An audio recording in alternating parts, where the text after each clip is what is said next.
Continuer à vous parler d'aventure et on va faire de la grimpe, de l'escalade maintenant en compagnie de notre invité que je laisse présenter à Gary. Bonsoir Gary. Et oui, l'aventure, toujours l'aventure. Bonsoir Pascal, il va nous présenter son périple. Pierre Bogam, bonjour.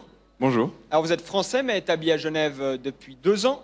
C'est ça. On est d'accord, vous avez 29 ans et vous, votre passion, c'est l'escalade. Votre objectif, ce n'est pas de rejoindre Shanghai, mais de réaliser un tour d'Europe pour grimper les plus belles parois du continent. Alors tout d'abord, comment est né ce projet ? Tout simplement, en fait, moi, ça fait 6 ans que je fais de l'escalade. J'ai beaucoup d'amis qui partent voyager, qui vont faire le tour du monde. Je me suis dit, de bleu, moi aussi, je vais y aller. Hein. Avec l'accent, je le vois déjà. Même depuis 2 ans, il a déjà... Ah, c'est l'intégration. Tout de Joe Johnny. Intégration réussie. Tout de Joe Johnny. Incroyable. On continue. Et alors, l'itinéraire, alors, quel sera-t-il Alors, le but, ça va être d'avoir le maximum de soleil. Donc, je vais commencer par l'Espagne, le Portugal, le Maroc, remonter vers le sud de la France, traverser par la Suisse, faire un petit coucou, et puis les pays de l'Est, pour arriver vers la fin de l'été en Turquie et finir par la Grèce, la Croatie. Quand on voit le sujet sur Marthaler juste avant, est-ce que vous auriez une fois envie de prendre votre vélo et de l'imiter, ou vous, c'est seulement l'escalade ? Alors moi, c'est vraiment la passion, c'est l'escalade, mais c'est vrai que ce genre de voyage, ça fait envie, quoi. Mais pourquoi pas un genre d'exploit comme ça, c'est tentant. On va déjà vous laisser faire de l'escalade, puis vous viendrez aussi. Continuons justement de faire le lien avec le sujet qu'on vient de voir. De nombreuses contraintes également pour vous quand on veut réaliser un périple comme celui-ci. Vous, ça a commencé avec la destination choisie. Déjà de base, vous vouliez réaliser à la base le tour de la Méditerranée. Oui, tout à fait. Mais bon, j'ai été confronté à divers problèmes, on va dire diplomatiques, administratifs et puis de logistique tout simplement. Et puis je me suis rendu compte que c'était peut-être pas une si bonne idée que ça et je me suis rabattu entre guillemets sur le Tour d'Europe.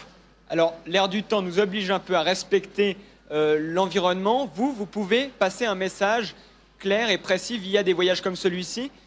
Alors moi, j'essaie d'être au maximum responsable. J'ai essayé de chercher un moyen de transport qui serait le plus écologiquement raisonnable, raisonnable. J'ai pensé au vélo, à pied, mais bon, c'était trop compliqué avec tout le matériel d'escalade que je dois transporter. Donc je me suis rabattu sur un bon bus Volkswagen à l'ancienne. Mais comme j'avais pu entendre auparavant, de par ses 30 ans d'existence, il a largement été écologiquement rentabilisé. Malgré tout, faire de la publicité, entre guillemets, pour des parois, pour des monts, est-ce que c'est pas aussi se contredire un petit peu, ramener plus de monde et donc, écologiquement parlant, ne pas être un modèle pour le coup ? Alors ça, c'est vrai que c'est un des problèmes des parois qui sont un petit peu victimes de leur succès. Par exemple, l'exemple de Kalymnos, où c'est une petite île en Grèce qui est très très connue des grimpeurs et qui commence un petit peu à être surpeuplée, notamment pendant les beaux jours. Donc je verrai ce que ça donne puisque ça fait partie de mes destinations. Pierre, ce qui est intéressant dans votre périple, vous allez partager votre voyage via votre blog aux internautes. Ça, c'est un point qu'on peut relever intéressant. Tout à fait, oui. De par ma profession, en fait, ça a été un peu naturel puisque je suis dans l'informatique. Donc j'ai fait mon propre blog et puis le but ça va être de le mettre à jour assez régulièrement, tous les 2 jours, toutes les semaines. On va indiquer l'adresse d'ailleurs. Voilà. Pour réaliser un projet comme celui-ci, c'est aussi des moyens financiers. Comment est-ce que vous allez rentabiliser ce voyage et tout bêtement, comment vous allez vous nourrir, vivre durant ce voyage ? Alors tout bêtement, j'ai mis la main à la poche. Ça fait on va dire 5 ans que j'y pense et puis 3 ans que j'économise vraiment pour pouvoir partir comme je le souhaite. Après, j'ai essayé de faire appel à différents partenaires sponsoring. Bon, ça a été plus ou moins ça a plus ou moins porté ses fruits, mais il y en a quelques-uns qui sont qui ont répondu à l'appel. Parlons plus largement de votre passion pour l'escalade. Vous vous souvenez de votre première relation avec le vide, la première fois que vous avez grimpé ? Je m'en rappelle assez bien. Ouais, c'était dans le sud de la France, quand j'y habitais encore. C'était il y a 6 ans, avec un ami qui m'a initié à l'escalade. Et ça a été le coup de foudre, parce que j'étais déjà assez âgé. Et depuis, ça fait 6 ans et depuis, j'ai pas arrêté. Juste une dernière petite question. C'est mieux avant, pendant ou après alors ? Alors, quand on grimpe. Moi j'ai envie de vous dire... Pour préciser. Pour préciser.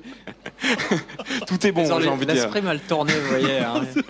Ils ont aussi des défauts quand même. Hein. Loin de moi ces C'est idées. mieux hein. avant, pendant ou après alors, Moi je vous dites-nous, dirais, Pierre. avant c'est un très bon moment aussi quand on commence à découvrir la paroi, qu'on regarde un petit peu les prises, etc., par où on va passer, sortir le matériel, etc. Ça c'est un moment privilégié.